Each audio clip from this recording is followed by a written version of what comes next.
விஜய் வெண்ணிலா சொன்னதெல்லாம் நினைச்சு பாக்குறாரு. தாத்தா கேக்குறாங்க, விஜய் என்னப்பா முடிவு பண்ணிருக்க? பாட்டி கேக்குறாங்க, விஜய் என்னடா யோசிச்சுக்கிட்டே இருக்க? வெண்ணிலாவுக்கு ஞாபகம் திரும்பணும்னு தான் வீட்டிலேயே வச்சு வெண்ணிலாவை பாத்துக்கிட்டு இருந்த. இப்பதான் அவளுக்கு ஞாபகம் திரும்பிருச்ச விஜய். இதுக்கு மேலயும் அந்த பொண்ண இந்த வீட்டுல வச்சிருந்தா சரிப்பட்டு வராது விஜய். பாத்தியா விஜய், அவ எவ்வளவு உரிமையோட உன்கிட்ட பேசிக்கிட்டு இருக்கான்னு. அவ பேசாம இருந்தப்பவே நிறைய சண்டை வந்துச்சு. இப்ப உன்கிட்ட உரிமையோட பேசிக்கிட்டு இருக்கா. அப்புறம் எப்படி காவேரிய சமாதானப்படுத்தி வீட்டுக்கு கூட்டிட்டு வர முடியும்? தாத்தா சொல்றாங்க, வெண்ணிலாவோட சொந்தக்காரங்களை பாக்குறேன்னு சொன்னேன்ல விஜய், அவங்கள பார்த்து தகவலை சொல்லி வெண்ணிலாவை இங்க இருந்து கூட்டிட்டு போக சொல்லுப்பா. அப்படி அதுக்கு வாய்ப்பு இல்லாட்டி வேற என்னமாச்சும் முடிவு பண்ணணும் விஜய்.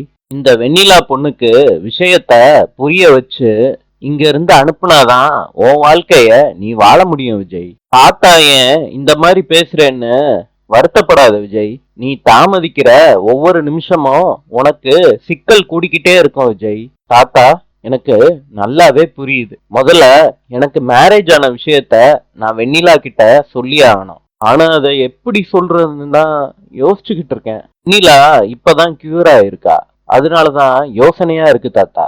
சடனா வெண்ணிலா கிட்ட இந்த விஷயத்த சொன்னா திரும்பியும் அந்த மாதிரி ஆயிடுச்சுன்னா என்ன தாத்தா பண்றது?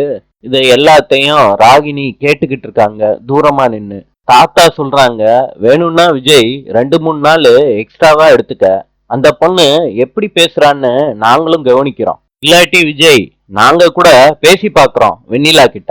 தாத்தா அது வேண்டாம் தாத்தா, நான் இல்லாம காவேரி விஷயத்த வெண்ணிலா கிட்ட பேசிடாதீங்க.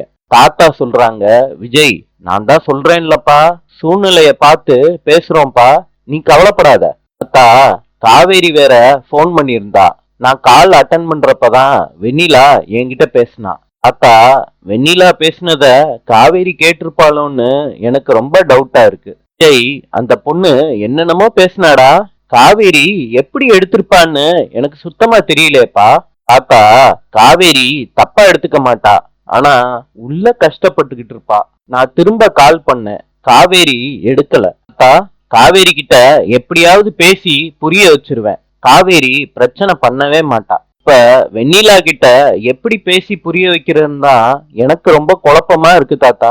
தாத்தா சொல்றாங்க, 2 நாள் போகட்டும்டா, வெண்ணிலாவோட உடம்பு எப்படி இருக்குன்னு பார்த்துட்டு பேசுவோம் மெதுவா. நீ இப்ப போய் காவேரிய பாரு. சரி தாத்தா நான் கிளம்புறேன். ஆட்டி சொல்றாங்க, விஜய் காவேரி தான் உன்னை புரிஞ்சுப்பான்னு சொல்றே இல்லப்பா, அவளை இங்க கூட்டிட்டு வாப்பா. விஜய் சொல்றாங்க, பாட்டி வெண்ணிலா இங்க இருந்து போயிட்டாலே காவேரி வீட்டுக்குள்ள ஆட்டோமேட்டிக்கா வந்துருவா பாட்டி. பாட்டி கேக்குறாங்க, அப்படின்னா வெண்ணிலா இங்க இருக்கிறதுனாலதான் காவேரி வரலன்னு சொல்றியாப்பா? அப்புறம் ஏன்பா காவேரி உன்னை புரிஞ்சுக்கிட்டான்னு எங்க கிட்ட சொல்ற? இந்த நேரத்துல உன் பொண்டாட்டியா உன் கூட இல்ல இல்ல, இந்த நேரத்துல நிக்கணும்லப்பா உன் கூட. யாரோ எவரோ மாதிரி விலகி நிக்கிறா காவேரி. பாட்டி காவேரி விலகி நிக்கல, என் மேல உள்ள பாசத்தினாலதான் விலகி நிக்கிறா. பாட்டி நீங்க தயவு செய்து அதை புரிஞ்சுக்கோங்க பாட்டி. பாட்டி வர்றேன், தாத்தா வர்றேன். வெண்ணிலா விஜய பாத்துடுறாங்க. விஜய் எங்க கிளம்பிட்டீங்க? ஆபீஸ் போறீங்களா விஜய்? விஜய் சொல்றாரு, ஆமா வெண்ணிலா நான் ஆபீஸுக்கு தான் போறேன். வெண்ணிலா கேக்குறாங்க, அப்படின்னா என்கிட்ட சொல்லிட்டு போக வேண்டியதானே விஜய்? விஜய் சொல்றாரு, வெண்ணிலா நீ தூங்கிக்கிட்டு இருந்தம்மா. வெண்ணிலா சொல்றாங்க, என்னைய ரெஸ்ட் எடுக்க சொல்லிட்டு நீங்க ஆபீஸ்க்கு போலாமா விஜய்? இவ்வளவு நாள் என்னைய நீங்க நல்லா பாத்துக்கிட்டீங்க இல்ல, இன்னைக்கு ஒரு நாள் நீங்க லீவ போடுங்க, இங்கே இருங்க விஜய். ஆபீஸுக்கு நாளைக்கு போய்க்கலாம் விஜய். பாட்டி சொல்றாங்க, வெண்ணிலா அவனுக்கு முக்கியமான வேலை இருக்குமா, நீ வீட்ல இரு, அவன் ஆபீஸ்க்கு போயிட்டு வரட்டுமா. வெண்ணிலா பாட்டி சொன்னத ஒத்துக்கல, பேசிக்கிட்டே இருக்காங்க. விஜய் வெண்ணிலாவ சமாளிச்சு பேசிட்டு ஆபீஸுக்கு கிளம்புறேன்னு சொல்லிட்டு போறாரு. காவேரி அவங்க அம்மாவுக்கு கிச்சன்ல உதவியா இருக்காங்க. திடீர்னு காவேரி வாந்தி எடுக்கிறத அவங்க அம்மா கவனிக்கிறாங்க. காவேரிய அவங்க அம்மா திட்டுறாங்க எல்லாரும் முன்னாடியும். காவேரியால தொடர்ந்து கிச்சன்ல வேலை பார்க்க முடியல.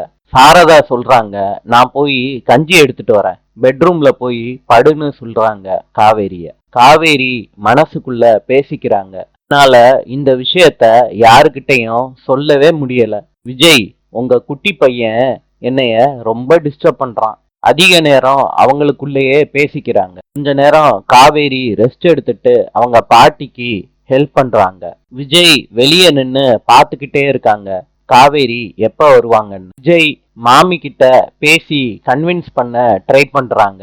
காவேரி மொட்டை மாடியில அப்பளத்தை காய போடுறப்ப விஜய் கதவு ஓரத்துல நின்னுக்கிட்டு சிக்னல் கொடுக்கறாரு காவேரி. காவேரி கண்டுக்கவே இல்ல.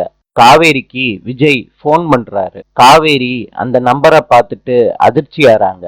சுத்தி பாக்குறாங்க. விஜய் கைய காட்டுறத காவேரி பாத்துடுறாங்க. விஜய் சொல்றாரு, போனை எடு காவேரின்னு. காவேரி போனை கட் பண்றாங்க. நாளை சந்திப்போம்.